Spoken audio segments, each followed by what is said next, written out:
என் பொண்ணு மேல கைய வச்சவன் யாரா இருந்தாலும் சரி, மாப்பிள்ளையா இருந்தா என்ன, யாரா இருந்தா என்ன, நான் இத சும்மா விட போறது கிடையாது. அண்ணே, என்னம்மா? போலீஸ் ஸ்டேஷன் போலாம் அண்ணே. அம்மா சரிம்மா, நாம புகார் கொடுத்துட்டு வந்துடலாம் அண்ணே. மா என்ன போலீஸ் ஸ்டேஷனா? மா ஏமா இதை இவ்ளோ பெருசு பண்ணிட்டு இருக்கீங்க? மா நீங்க இப்படி சொல்றது எனக்கு ரொம்ப கஷ்டமா இருக்குமா. விடுங்கம்மா இத. என்னது விடுறதா? என்ன சொல்ற நீ? இதை இப்படியே விட்டேன்னு வச்சுக்கோ, என் பொண்ணை என்ன வேணாலும் பண்ணலாம், கேட்கறதுக்கு ஆள் இல்லைன்னு அவங்கவுங்க முடிவெடுத்துப்பாங்க.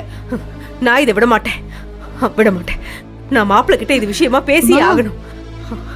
போன் எடுத்து வா யாழினி. வேணாமா? யாழினி, இத பாரு, இது புருஷ முன்னாடிக்குள்ள நடக்கிற விஷயம். நீ உள்ள வந்து பெருசாக்காத. அத்த, கபிலன் அப்படிப்பட்டவர் இல்ல அத்த. புனிதா அவர் நல்லா பாத்துக்கிறாரு. அவளுக்கு ஏதாவது ஒண்ணுனா அவர் முன்னாடி வந்து நிக்கிறாரு. அவர் போய் அடிப்பாரு அத்த. வல்லவா, என்ன பேசுறேன்னு தெரிஞ்சுதான் பேசுறியா?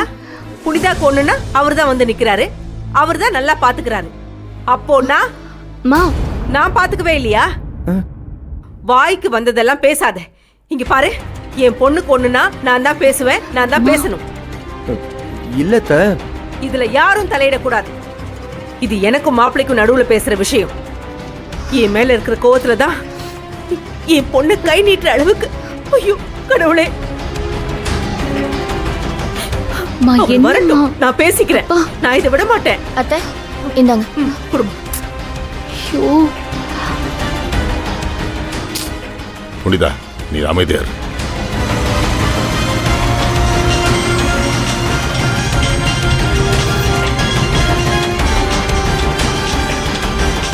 இவங்க நம்பர்ல இருந்து கால் வருது. ஹலோ ஹலோ மாப்பிள்ளை, கொஞ்சம் வீட்டுக்கு வர முடியுமா? உங்ககிட்ட பேசணும். இப்பவே வா. என்ன விஷயம் மேடம்? இப்பவே தான், உடனே வாங்க. வச்சிடுறேன். என்னாச்சு?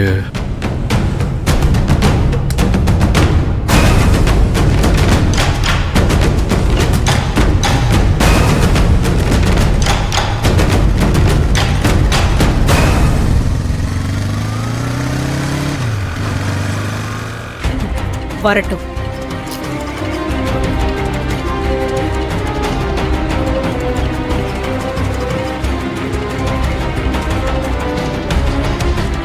அடியே, என்னங்க? உன்னை நினைக்கும் போது வாழ்க்கையில முத தடவையா ரொம்ப பெருமையா இருக்குடி. அப்பா, நீ வேற அத்தை ரூம்ல அம்மா பேசினதை மட்டும் நீ கேட்டு இருந்திருக்கணும். இந்த வாழைப்பழத்துல ஊசி ஏத்துற மாதிரின்னு சொல்லுவாங்கல்ல, அந்த மாதிரி நைஸா ஏத்துனாங்க. ஐயோ ஐயா ஐயா, என் கையில மட்டும் இப்ப காசு புரண்டுச்சுன்னு வை. உன் கழுத்துக்கு ஒரு பெரிய நெக்லஸ். எதுக்கு நெக்லஸ்? உன் இடுப்புக்கு ஒரு 3-4 முழம் நீளத்துக்கு ஒரு ஒடியாடுமே செஞ்சு போட்டு வண்டி.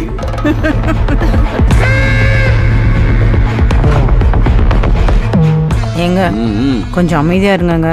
அங்க அவனை பாருங்க, நம்மளையே முறைச்சு பார்த்துக்கிட்டு இருக்கான். அவனை பத்தி தாண்டி நானும் யோசிச்சுக்கிட்டு இருக்கிறேன்.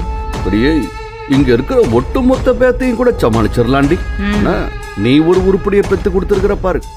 இவனை தாண்டி இன்னும் எனக்கு மட்டும் சம்பந்தம் இருக்க மாதிரி சொல்றீங்க? அடியே, இவனைத்தான் சமாளிக்க முடியலங்கிற. நல்ல இருக்கடி இவனுக்கு. பொறுத்து இருந்து பாருங்க. அப்பா, அம்மா கிட்ட நீங்களாவது கொஞ்சம் சொல்லுங்க. கபிலன் என்ன அடிக்கவே இல்லப்பா. அடிக்காமதான் இப்படி கண்ணம் சவந்து போயிருக்கா? வரட்டும், இன்னைக்கு போலீஸ்ல கம்ப்ளைண்ட் கொடுக்காம விட போறதில்ல. வரதான், உனக்கு கொஞ்சமாவது புத்தி இருக்கா? புனிதாவோட புருஷன் அவரு. இதுக்கு போய் புருஷன் மேல கம்ப்ளைண்ட் கொடுப்பாங்களா? இந்த வார்த்தை இதோட விடு. மாப்பிள வரும்போது இந்த மாதிரி ஏதாவது பேசுன. இப்படி எல்லாம் பேசாதீங்கம்மா, எனக்கு ரொம்ப கஷ்டமா இருக்குமா. கபிலன் ரொம்ப நல்லவர்மா. கபிலன் இங்க வந்து வரட்டும் வரட்டும்.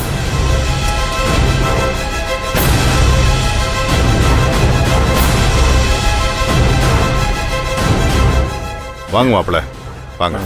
வாங்க கபிலன். கபிலன், நீங்க கொஞ்ச நேரம் அமைதியா இருங்க. நான் உங்க அம்மாட்ட பேசிக்கிறேன். பாத்தீங்களா, இத்தனை பேர் நம்ம வீட்டுல இருக்கோம், கண்ணு முன்னாடி நம்ம பொண்ண பேசக்கூடாதுன்னு சொல்றாரு. வரதான், கொஞ்சம் அமைதியா இருக்க போறியா இல்லையா? மாப்பிள, நீங்க உட்காருங்க. இல்ல இல்ல இருக்கட்டும் மாமா. நீங்க எதுக்காக கூப்பிட்டுருக்கீங்கன்னு எனக்கு தெரியும். தெரியும் தெரியும் தெரியும். உங்களுக்கு அது தெரியுங்கிறது எங்களுக்கு நல்லாவே தெரியும். நீங்க புத்திசாலிங்கிறது எங்களுக்கு தெரியும். இல்லாமலையா மணமேடையில உட்கார வச்ச என் மகனை எழுப்பிட்டு தாலிய கொடுத்து உங்களை அவ பொண்ணு கழுத்துல தாலி கட்ட சொல்லுவா மரகதம். ஆனா ஒண்ணு, உங்களுக்காக எவ்வளவு செஞ்ச மரகதம் மனசு புண்படுற மாதிரியே தொடர்ந்து நீங்க நடந்துக்கிறீங்க. அதுதான் ஏன்னு எங்களுக்கு தெரியல. பா, எப்போ வந்து எதை பேசிட்டு இருக்க? நீ கொஞ்சம் பேசாம இரு. நல்லா சொல்லுங்கண்ணே. என் பொண்ணை நல்லா பாத்துக்குவாருன்னா என் பொண்ணை இவரு கல்யாணம் பண்ணி வச்சேன். எங்க கொண்டு வந்து நிறுத்திருக்காரு பாருங்க. இத பாரு, முதல்ல என்ன எதுன்னு தெரிஞ்சுக்கிட்டு வார்த்தையை விடு. குட்டுன வார்த்தையை திரும்ப அள்ள முடியாதுன்னு உங்ககிட்ட பலமுறை சொல்லியிருக்கேன். கேட்கவே மாட்டேங்கிறேன். ஆமா, நீங்க டென்ஷன் ஆகாதீங்க, ஃப்ரீயா இருங்க. மேடம் இப்படி பேசுறது ஒன்றும் புதுசு இல்லையே. என்ன சொன்னீங்க மேடம்? எங்க கொண்டு வந்து நிறுத்திருக்கேன்னு சொன்னீங்க? எப்படி நிறுத்திருக்கேன் சொல்லுங்க. மாப்பிள்ள, இதெல்லாம் நீங்க ஒன்னும் பெருசா எடுத்துக்காதீங்க. அவ கோவத்துல ஏதோ புத்தி கட்டு போய் பேசிட்டு இருக்கா. நீ கொஞ்சம் புரிஞ்சுப்பீங்கன்னு நினைக்கிறேன். எனக்கு சும்மா இருக்கு. அம்மா, தேவையில்லாம வார்த்தையை விடாதீங்கம்மா. கபிலன் மேல எந்த தப்பும் கிடையாது. புனிதா, ரெண்டு பக்கமும் கிடந்ததுன்னு மறுக்காதீங்க. நான் தப்பு செஞ்சேன்னு சொல்லி தானே விசாரணைக்கு வரவழைச்சிங்க. நான் பாத்துக்கிறேன், நீங்க வேடிக்கை மட்டும் பாருங்க. சரி, எனக்கு சொல்லுங்க, நீங்க ஏன் என் பொண்ணை அடிச்சீங்க? மேடம், ஒரு விசாரணை எப்படி நடக்கணும்னு தெரியுமா? முதல்ல நான் புனிதாவை அடிச்சேனான்னு கேட்கணும். அதுக்கப்புறம் புனிதா கிட்ட என்ன நடந்துச்சுன்னு கேட்கணும். அதுக்கப்புறம் தான் ஒரு முடிவுக்கே வரணும். நீங்க எடுத்த உடனே ஒரு முடிவுக்கு வந்துட்டு பதில் கேட்டா நான் என்ன பேச முடியும்? மாப்ள, என்ன உங்களை இங்க எங்களுக்கு வகுப்படுக்கவா வர சொன்னோம்? அதுக்கு எங்க குடும்பத்துல இன்னொருத்தர் தான் இருக்கிறாரு, ப்ரொஃபசர். நீங்க மரகதம் என்ன கேட்டுச்சோ அந்த கேள்விக்கு பதில சொன்னீங்கன்னா பிரச்சனை முடிஞ்சிரும்ல. நீங்க புனிதாவை அடிச்சீங்கன்னு அவ என்கிட்ட சொல்லிட்டா. மா, அடி பட்டுச்சுன்னு நான் சொன்னேன். இவர் அடிச்சாருன்னு நான் சொல்லவே இல்லையே. அப்புறம் என்ன மேடம், விசாரணை முடிஞ்சிருச்சுல்ல, எல்லாரும் அவங்கவுங்க வேலையை பார்க்கலாமே. நானும் கிளம்புறேன் மேடம். என்ன மாப்பிள்ள, நான் ஒன்னும் உங்களை விசாரிக்கிறதுக்காக கூப்பிடல. உங்களுக்கு தெரியும்ல நான் புனிதாவை எப்படி பொத்தி பொத்தி வளர்த்திருக்கேன்னு. அவ மேல ஒரு துரும்பு கூட நான் பட விட்டதில்லை. எனக்கு ஒண்ணு நல்லா புரிஞ்சு போச்சுங்க. அவ உங்க வீட்டுல வந்து வாழலைங்கிற கோவத்துல தான் நீங்க இதெல்லாம் பண்றீங்க. இன்னொன்னு, கோவா ட்ரிப்புக்கு அவ உங்க கூட வரல, அந்த எரிச்சலோட தான் இருக்கீங்க. ஏங்க, அதுக்காக ஆபீஸ்ல எல்லார் முன்னாடியும் என் பொண்ணை கை நீட்டி அடிப்பீங்களா நீங்க? எனக்கு தெரியும் புனிதாவை பத்தி. அவ என்னைக்குமே உங்களை விட்டு கொடுக்க மாட்டா. உங்களேன்னு இல்லங்க, அவ குணமே அவ யாரையுமே விட்டு கொடுக்க மாட்டா.